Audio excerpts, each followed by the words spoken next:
여러분의 인생의 주체는 누구입니까? 여러분, 주어에 따라서 동사가 바뀝니다. 하나님이 나의 주어이면 내 하는 모든 행동은 하나님의 일이 됩니다. 하나님의 사역이 됩니다. 그러나 그 주체가 나라면 내 일이 되는 거예요. 내가 하는 일이 되는 거예요. 교회에서 봉사하는 것도 마찬가지예요. 주체가 누구냐에 따라서 달라집니다. 내가 일하고 있으면 그는 봉사가 아니라 내 만족이에요. 자기 만족이에요.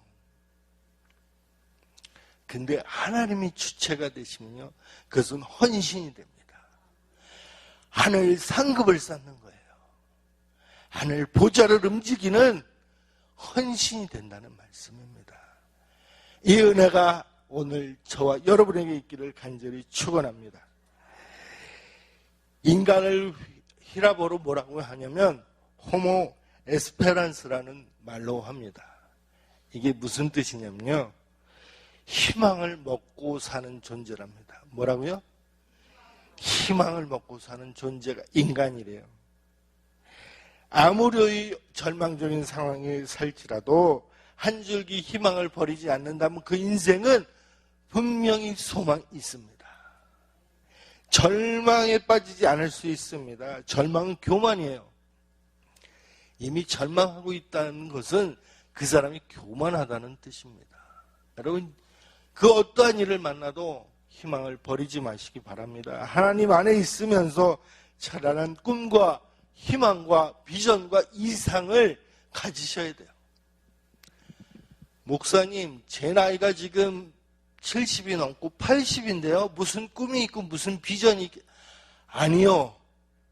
지금 시대는 이미 100세 시대를 우리가 살고 있습니다. 이제 저는 갓난아기를 막 벗어났어요.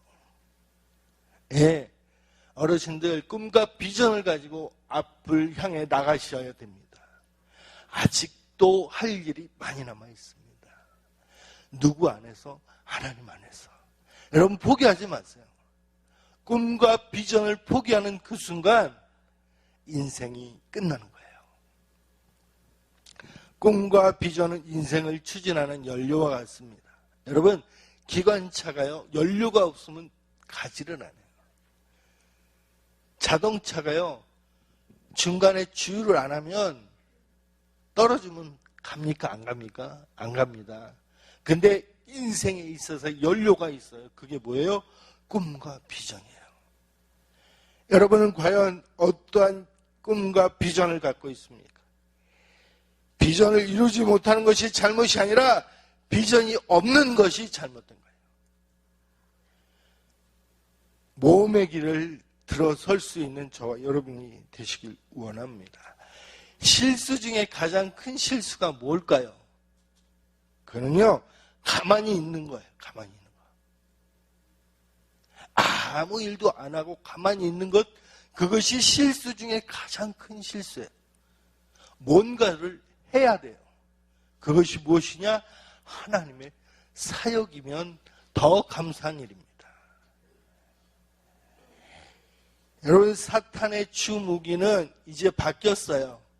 사탄의 주무기는 옛날에는 막 사람을 힘들게 하고 고난스럽고 고통스럽게 하지만 요즘은 아닙니다. 도전이 없이 맥이 빠져버리게 하는 거예요. 사람의 삶을 맥이 없이 만들어버리는 거예요. 아무런 희망도 아무런 도전의식도 없이 만들어버리는, 그것이 사단의 전략 중에 하나입니다. 여러분, 본문 31절 말씀을 다 같이 한번 보겠습니다. 31절 말씀을 보니까 여호와의 크고 두려운 날이 이르기 전에 해가 어두워지고 달이 핏빛같이 변하려니와 라고 말합니다. 하나님의 심판의 날이 오면 해가 어두워지고 달이 핏빛같이 변하는 무서운 대재앙이 있을 거라고 이야기합니다. 그러나 요엘 선지자는 종말의 때의 무서운 징조를 말하지만 바로 이어서 32절을 보세요. 같이 읽습니다. 누구든지, 시작, 누구든지 여호와의 이름을 부르는 자는 나 여호와의 말대로 시온산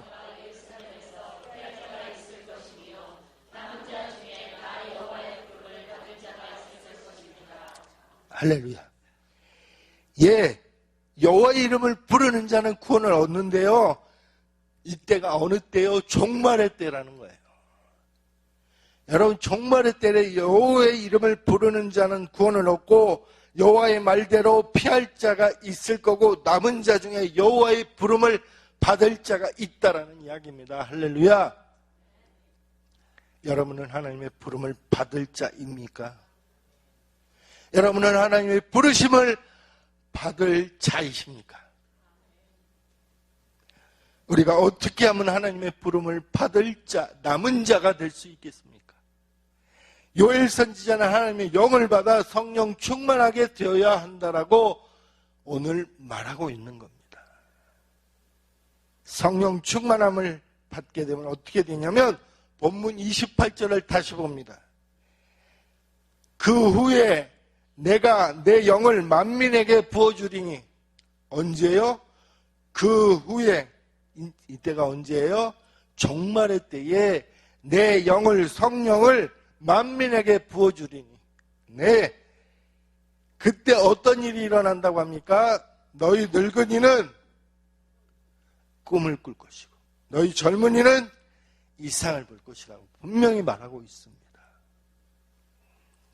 여기서 그 후에가 어떤 시점이냐 하는 것보다 더 중요한 것은 하나님의 영이 만민에게 부어지고 회복되어질 거라는 거예요. 종말의 때가 중요한 것이 아니라 여호와의 영이 부어지면 회복의 역사가 일어난다는 겁니다. 이것이 오늘 저와 여러분이 기억해야 돼요. 성령 충만함을 받지 않으면 회복의 역사가 일어나지 않는다는 겁니다.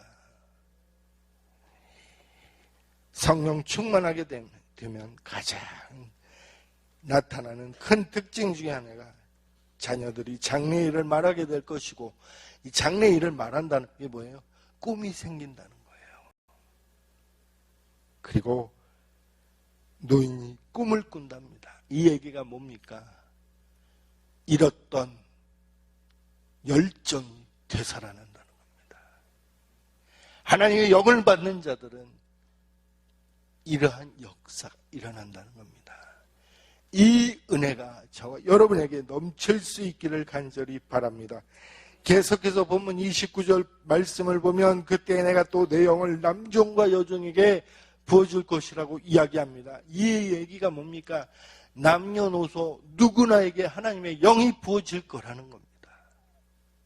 마지막 때에 그렇게 된답니다. 그때를 예비해야 된다고 지금 이야기하는 겁니다. 누가 하나님의 부르심을 받습니까? 성령 충만해서 내일의 꿈과 비전이 넘치는 사람입니다. 그러므로 성령 충만하게 되면 여호와의 부름을 받고 쓰임을 받는 꿈과 비전이 넘치는 사람으로 변화됩니다. 우리가 성령 충만하면 사도행전의 역사처럼 인생의 행전에 있어서도 죽음의 역사에서 승리의 역사로 회복되어지는 역사 일어납니다. 즉 하나님이 인생에게 허락하신 꿈이 회복되어진다는 말씀입니다. 저는 지난 이틀 동안 3번의 집회를 통해서 제 인생에 대해서 쭉 이야기를 했어요. 3살 때부터 제가 결혼했을 때까지 그리고 선교 나가서 있었던 이야기들을 쭉 이야기했습니다. 근데 가만히 보니까 제 얘기를 처음부터 끝까지 다 들으신 분이 그렇게 많지 않기 때문에 오늘 굉장히 많이 오셔서 너무 감사합니다. 그래서 다시 한번 리뷰하겠습니다. 괜찮으시죠? 아멘? 들으신 분들은 한 번 더 들으시고 외우시고 안 들으신 분들은 저분이 어떤 분인가 궁금해 하지 마시고 한번 들어보세요. 할렐루야. 저는 지금 여러분 보실 때 정상인처럼 보이지만 사실은 뇌성마비 1급 장애인이었습니다. 뇌성마비라고 한다면 몸도 제대로 가누지 못하고 말도 잘 하지 못하는 그런 병입니다. 그런데 믿어지십니까? 최근에 만난 고등학교 동창도 저를 못 알아볼 정도로 이제는 완치되어 가고 있습니다. 할렐루야. 사실 저는 태어날 때는 정상아였습니다. 그런데 3살 때 뇌염 예방 주사를 맞고 발생한 열을 제대로 관리하지 못해서 손의 기능을 완전히 상실하게 되어 뇌성마비로 되었습니다. 그 후로 걷지도 말하지도 또 일어서지도 못하는 그러한 삶을 살아가게 됩니다. 부모님은 그러한 저를 낫게 하시려고 가진 노력을 다했지만 전혀 차도를 나타내지 못했습니다. 그리고 저는 인지 능력이 생길 때부터 어떻게 하면 죽을 수 있을까를 고민했던 사람입니다. 인생의 목적도 없고 목표도 없이 어떻게 하면 빨리 죽을 수 있을까를 고민했던 사람입니다. 그런 가운데 불행인지 다행인지 모르겠으나 다른 아이들보다 뛰어난 두뇌 기능을 소유했다는 것을 부모님이 아시고 주변의 반대를 무릅쓰고 특수학교가 아닌 일반 학교로 저를 진학시켰고 날마다 어머님이 업어서 등하교를 시키셨습니다. 비록 장애를 가지고 있었으나 늘 시험만 보면 1등을 하는 재수없는 아이로 모든 아이들의 왕따의 대상이 되었습니다. 점점 삶의 목적도 없이 목표도 없는 늘 왜 나는 살아야 하나를 고민했던 문지아 중에 문지아였습니다. 그러다가 6학년 때 만난 친구의 간절한 기도와 전도로 인해 나가기 시작한 교회에서 삶의 기쁨과 목적을 발견하게 되었고 예수 그리스도를 구주로 믿게 되었으며 철저한 불교 신자인 어머님의 불같은 책망에도 불구하고 계속 교회에 다니면서 기적적으로 점차 몸이 회복되어지게 됩니다. 즉 힘이 없었던 다리에, 힘이 없었던 허리에 힘이 들어가면서 다시 앉게 되고 휠체어를 타게 되고 휠체어를 밀 수 있게 되고 나중에는 목발을 짚을 수 있게 되고 그 목발마저 벗어버린 것이 고등학교 2학년 때입니다.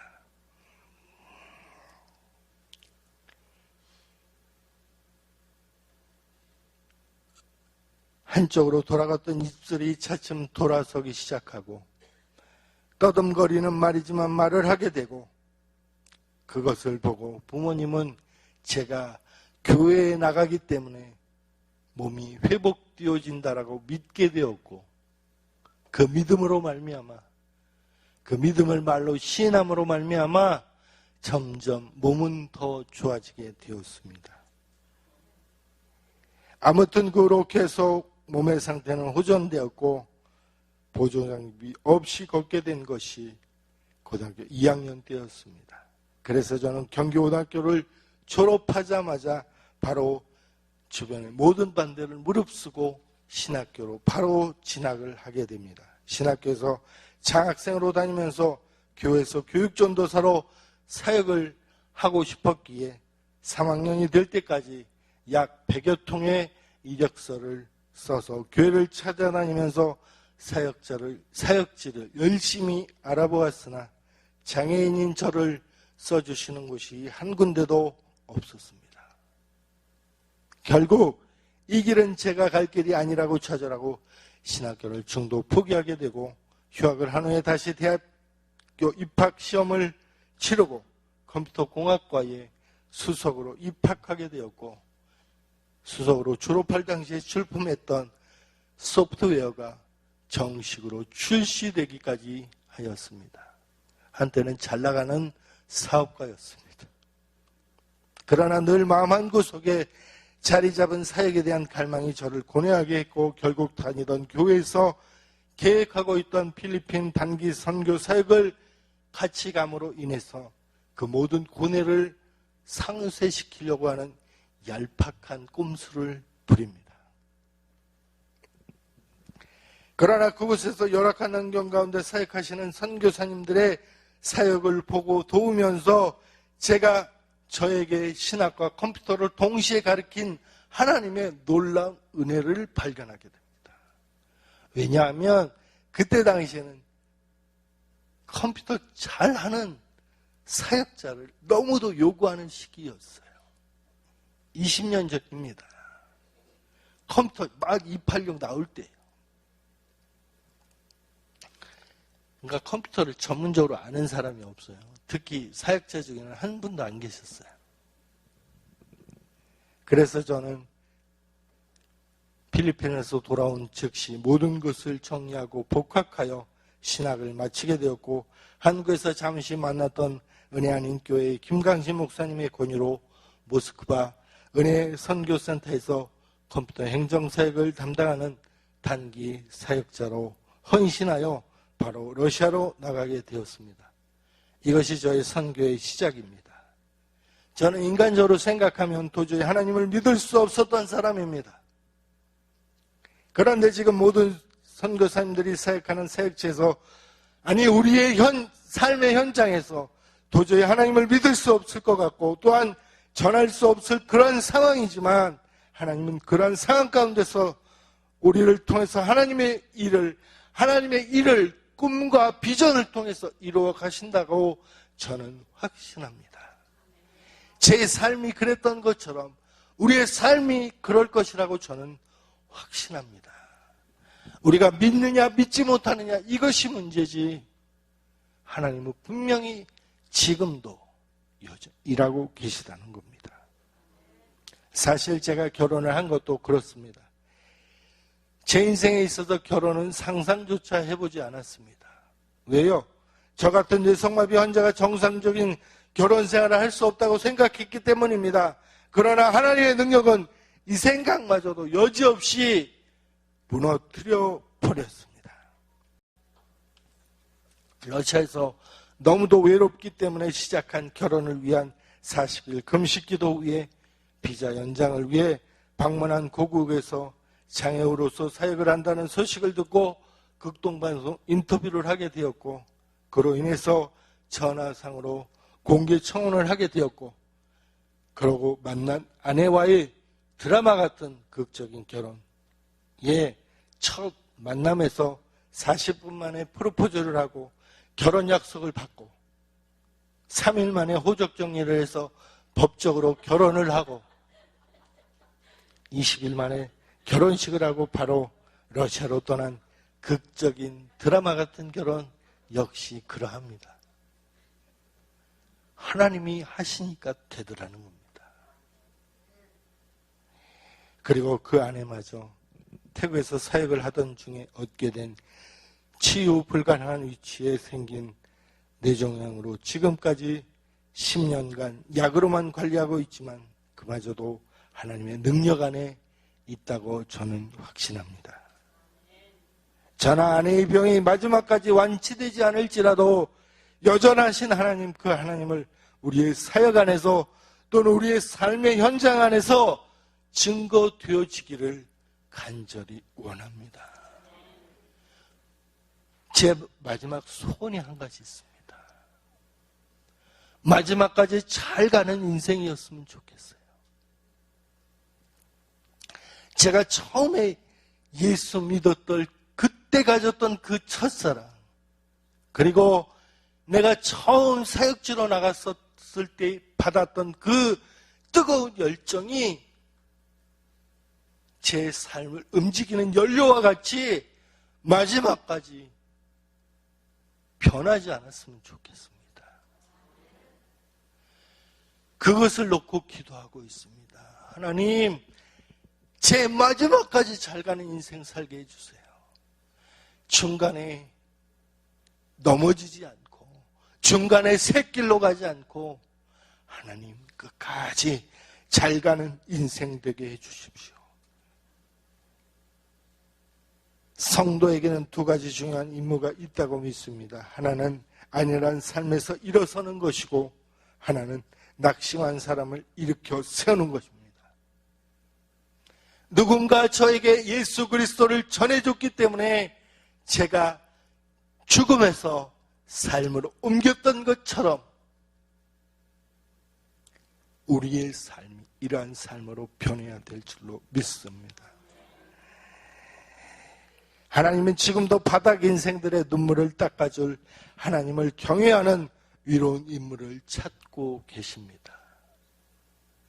그런 인물의 꿈을 가지고 일어설 때에 이 창조적인 지혜로 우리의 먹고 사는 문제, 또 우리의 안전 문제, 이런 모든 문제들이 기쁨과 평안과 행복을 위해 주님의 지혜로 그들이 사역을 하게 될 줄로 믿습니다. 교회는 성도들의 안식처만 되면 안 된다고 믿습니다.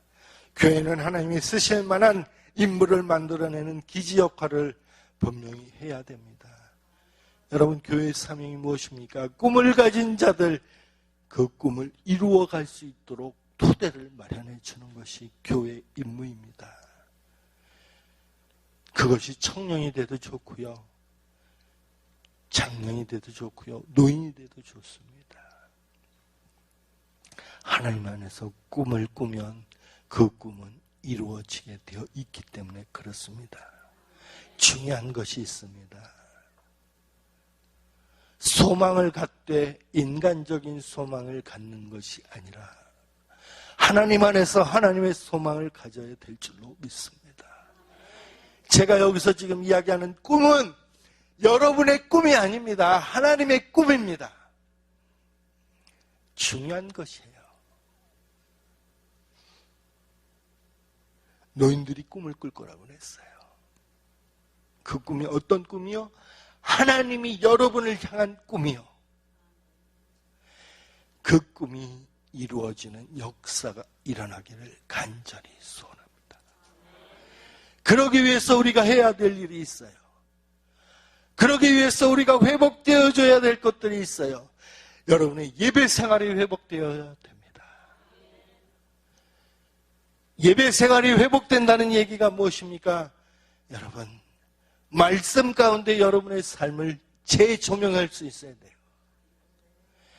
말씀으로 여러분의 삶을 조명할 수 있어야 돼요. 그럴 때 여러분의 꿈이 하나님 안에서 통과되어 그 꿈이 하나님 앞에 온전히 나아갈 수 있는 꿈과 비전이 될 줄로 믿습니다. 그 꿈을 저와 같이 꾸지 않겠습니까? 정말 하나님이 죽을 수밖에 없던 한 장애우에게 회복의 역사로 말미암아 태국 선교를 꿈꾸게 하셨습니다. 정말 아무런 희망도 없고 삶의 목적도 목표도 없었던 장애우가 하나님을 만남으로 인하여 인생의 목표가 생기고 미래를 향한 꿈이 생길 뿐만 아니라 그 꿈을 위해 모든 필요한 모든 것을 예비하신 하나님이십니다. 저를 쓰실래니까 치유하셔야 되잖아요. 그 치유가 지금도 이어지고 있습니다. 이 축복이 저만의 축복이 아니라 우리 모두의 축복이 되기를 원합니다. 혹시 고난의 깊은 터널을 지내고 계신 분이 계십니까? 삶의 한가운데서 이해할 수 없는 하나님의 그 행보 때문에 괴로워하는 분이 계시지는 않습니까? 그러나 기억하십시오. 그때조차라도 하나님은 여러분을 놓지 않고 계시다는 사실입니다. 끝까지 여러분을 붙잡고 가실 분은 하나님밖에 없습니다. 여러분이 믿을 사람은 하나님밖에 없어요. 왜요? 지극히 사랑하시는 하나님이 여러분을 눈동자같이 바라보고 있기 때문에 그렇습니다. 여러분, 저도 아들이 있지만 눈에 넣어도 아프지 않을 것 같은 아들이라고 고백은 합니다만 가끔 아닐 때도 있어요. 그런데 우리 하나님은 여러분을 위해서, 저와 여러분을 위해서 자기의 독생자마저 십자가에 내어 놓으셨다는 사실입니다.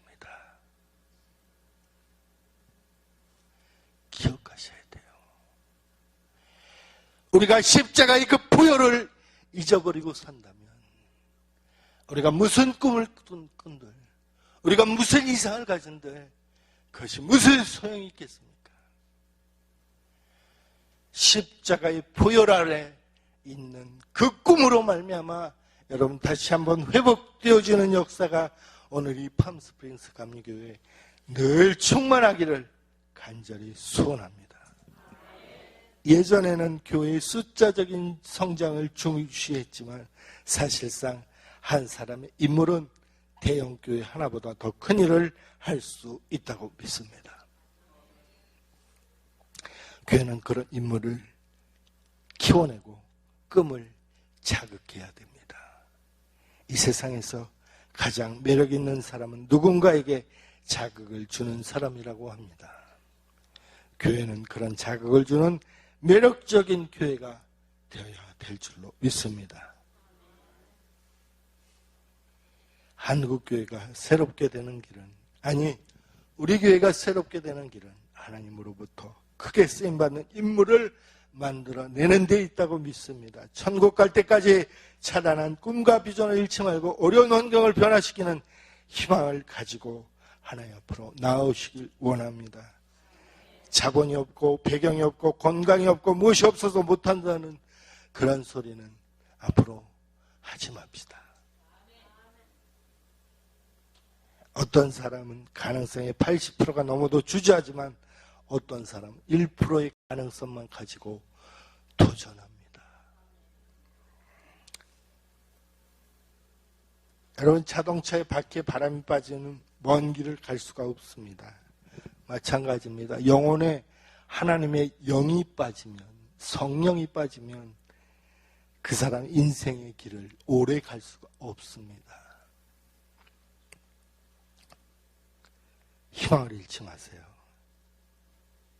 하나님의 영이 부어지면 희망이 넘치게 되고 생명력이 증대되어 에스겔 골짜기의 마른 뼈들이 하늘 군대가 되고 빈들의 마른 풀같이 시들은 영혼에 새롭게 새로운 영혼으로 거듭나게 될 줄로 믿습니다. 그러한 삶의 축제가 오늘 이 예배를 통해서 날마다 회복되어지는 저와 여러분이 되기를 원합니다. 그러면 예배에 목숨을 걸으셔야 돼요. 목숨 걸고 예배 현장에 나오셔야 돼요. 제가 지금까지 앞에 쭉 설명했던 그 모든 것을 이루고 싶으십니까? 그러면 정말 목숨 걸고 예배 현장을 사수하시길 원합니다. 그것이 여러분의 삶을 살리는 일입니다. 그것이 여러분의 인생을 회복시키는 일입니다.